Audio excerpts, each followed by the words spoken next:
Welcome and thank you for listening to the Sales Maven Show. I'm your host, Nikki Roush. I'm here to offer you tips and strategies and techniques to master your sales conversations. Today's topic is this is a solo episode, and we're going to be talking about reviving client conversations.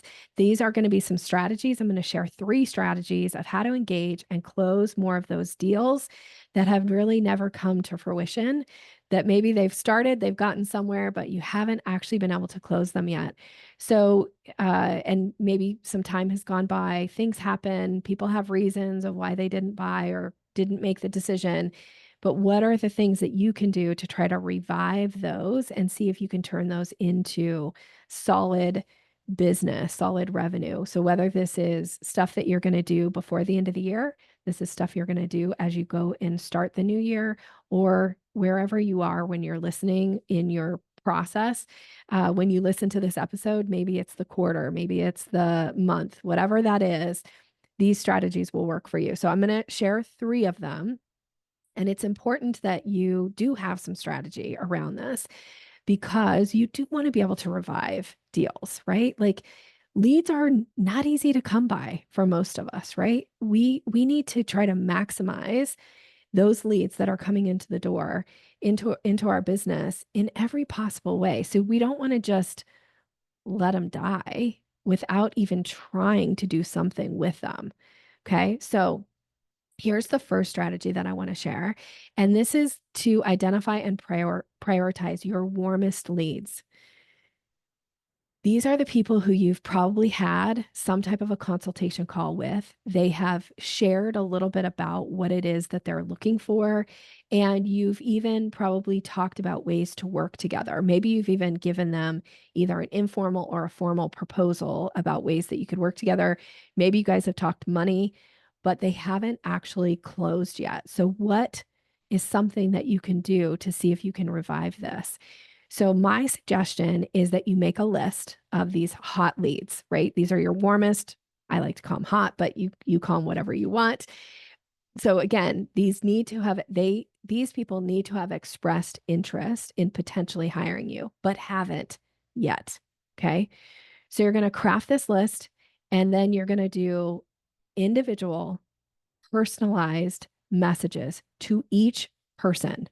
This is so important. Okay. They need to be personalized and they need to be individual. Because if you send out just a broad email to your whole list, or even if you make a tagged list in your list management system and you send the email and it doesn't feel personalized, you're not going to get the same kind of response as if you send a more personalized message and you ask some questions in here. Like, is this something you're still considering? And you could even say, I have some ideas for you, or maybe I have some new ideas for you. Would you be interested in getting on a call? And then you give them the 3 times to get on a call with you. My suggestion for your warmest leads is to try to get a live conversation with them if possible, because that is going to give them an opportunity to share a little bit more insight with you about what's going on in their business right now. It might change the offer that you would put in front of them. Or maybe you have some kind of a new switch to your offer that you didn't have when you guys spoke 3 months ago. So make that list and do this first, because these are your warmest, like hottest leads. So you still have there might still be some life left in that potential uh, opportunity. And we want you to be able to close those. So reach out to them, personalize it. I will say this is so important. I just worked with a client not too long ago, and we crafted scripts for her to do reach outs. And unbeknownst to me, she decided she changed a couple things. She changed the script. She removed the question that I had suggested that she ask. She took off the names and she sent it as a as a bulk, like not even, I guess not a bulk, but like a blind CC message to all the people.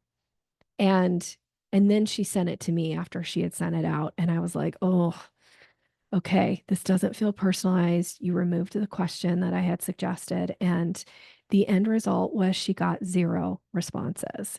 So I cannot express how important it is to personalize the message. And it might feel like, oh, but Nikki, it's going to take so long. Is it? How many of these opportunities do you really think you have? Because my guess is if you put together this list, it's going to be less than 100.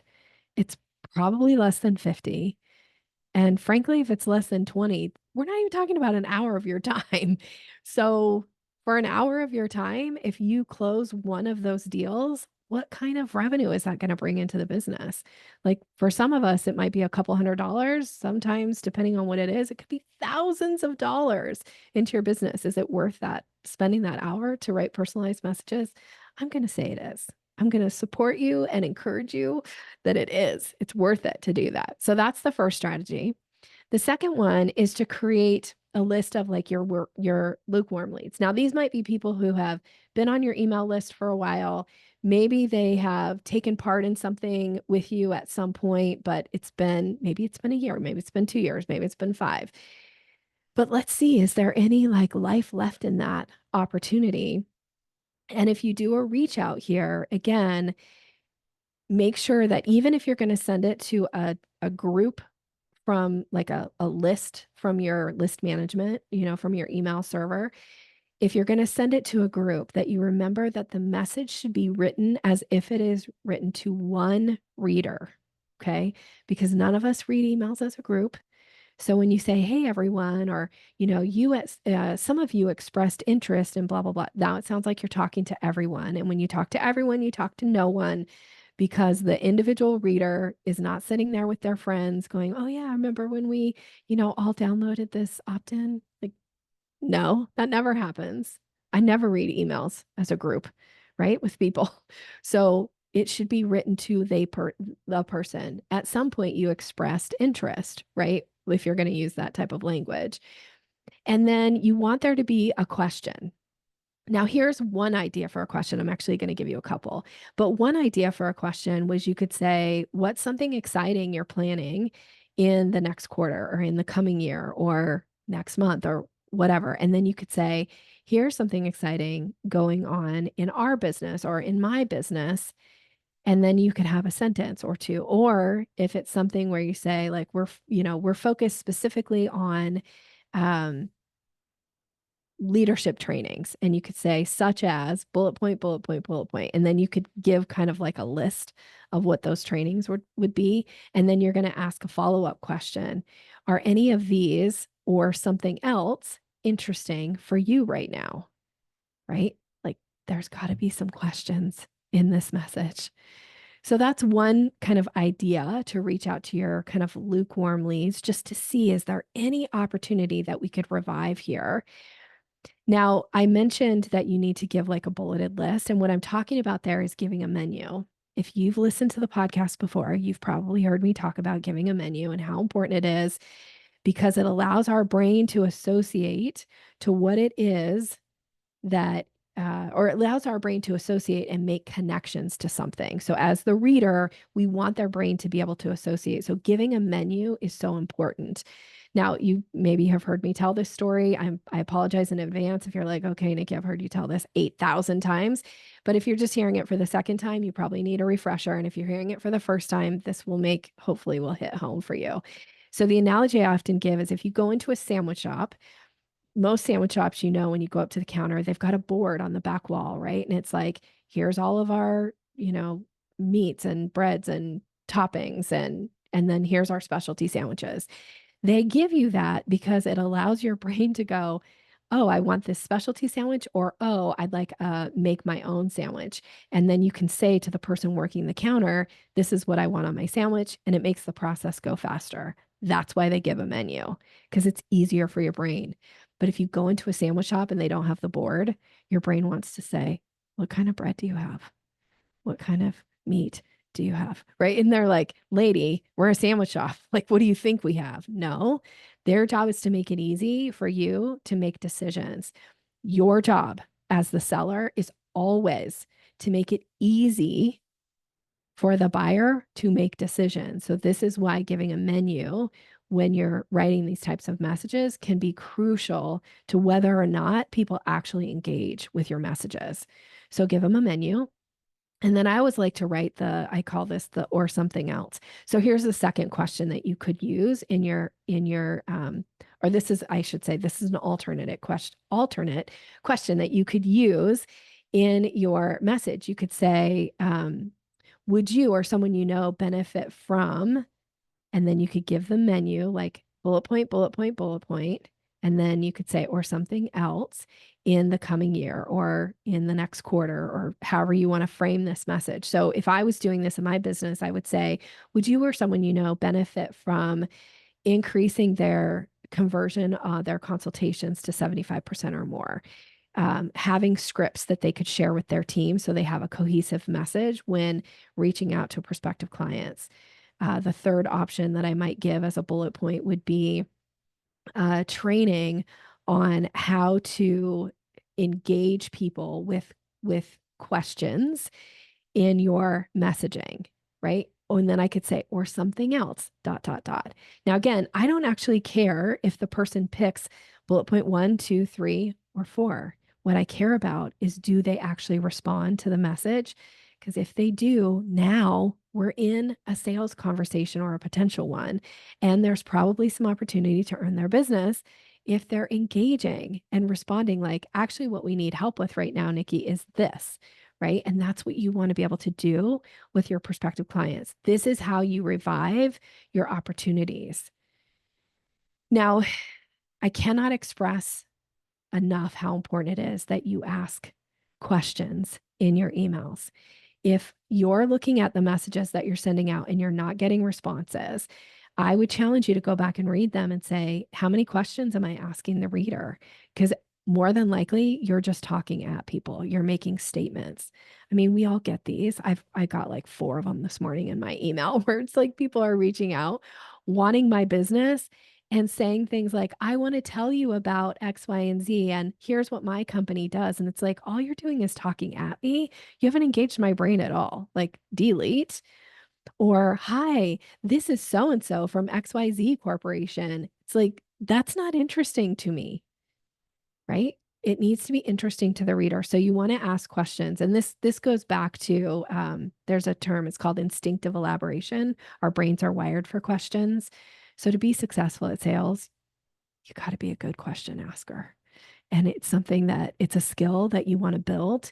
Like, you want to build that muscle as much as possible, because the more likely you when you ask a question, they're much more likely to answer it. Now, they might not actually respond to your message, but they'll answer it in their brain, which is a way to plant a seed. Because even if they don't need you today, them answering that question might lead to an opportunity tomorrow or next week or next month or next year. So we got to get their brains wanting to ask or to answer our questions. And that means we have to ask good questions. So here's another question that you could potentially use in a reach out message. You could say, what's one thing I could do to support your organization, or I could do to support you as we move into 2025, or as we move into the new year, or as we move into the new quarter or new month? Like, you can put whatever context you want. And then you could say, for instance, would any of these be helpful? Then you give this bulleted list again. You give the menu. And then the last one is always, or something else, dot, dot, dot. Looking forward to your response, right? And see what kind of responses you get for this. Okay, now here's the third strategy. If you've done the first 2 and you're ready for a third one, and this is something that I gave. This really is kind of like a year-end thing, or you could do it for the quarter, I guess. I was talking to a client, and she was talking about wanting to do reach outs to people, but these are like maybe people that haven't really engaged with her content in a while, but plant some seeds and something that would be interesting. So we talked about doing a year in review message that would plant some seeds, and then there would be some questions in there. So I'm not a big fan of like end of year, blah, blah, blah, because everybody's going to send end of year stuff. But if you say year in review, I don't know, I think that's more interesting. So if you like this, it's yours, take it. But there needs to be a call to action for it. So you would say a year in review, and then you could talk about like the successes. And my suggestion is the successes that you talk about would be client successes. So year in review, XYZ client, or we had, 10 clients that reached the X number using this strategy, or any kind of thing that you could share. Of course, it needs to be true, right? Like, don't just make these up. But if you could pull this together, now you're planting seeds, because when you're sharing those types of results about client successes, people don't think about it necessarily of like, oh, good on them. What they think about is like, is that possible for me? Like, that's the way our brains work, is because we think everything that revolves around us, right? Everything that happens is happening for us, to us, or against us. So when you do a year in review and you talk about successes that people have achieved, it makes people go like, "Ooh, do I want that? Or could I have that? Or how would that, like, what would that be like if I had those kind of results?" So something for you to think about there. And then the question that you might follow up with after you do the kind of the bulleted list there is, you could say, are any of these results what you want to achieve in the coming year? Right. And then you could have a call to action. Let's schedule a time to chat, and how to make this happen. And then you give the link for them to schedule the chat. So that's, again, one of those strategies. It might take a little bit of time to put it together. And frankly, if you're like, that's a really good idea, but I have no way to like pull that data, then plan now and decide that you're going to do this at the end of 2025, or whenever you're listening to this podcast, and start collecting this information now. And every time something happens, even if you're just putting it in a spreadsheet or putting it in notes, on your phone, whatever, then you're going to have that data, so that at the end of the year, like, this is going to be an easy put together for you. And it will probably become something that people look forward to reading. I actually love year in reviews, even if it's something that doesn't impact me. I just find them interesting. So if you like that idea, now it's yours. You get to take it and run with it. And so those are my strategies for you to be thinking about how to revive some of these opportunities and see what's possible for you. I hope this was helpful. My question is, what action will you take as a result of listening to this podcast? I would love to hear if you're willing to reach out and share with me. It is so delightful to hear from a listener what their big takeaway is from a podcast, or what they have done and the results they've gotten from a podcast. So believe me when I say, hearing from you delights me in a way that very few things do. It like tickles and touches my heart. And so I'm so happy to hear from you. So thank you to those of you who take the time to reach out and share what you get from the podcast.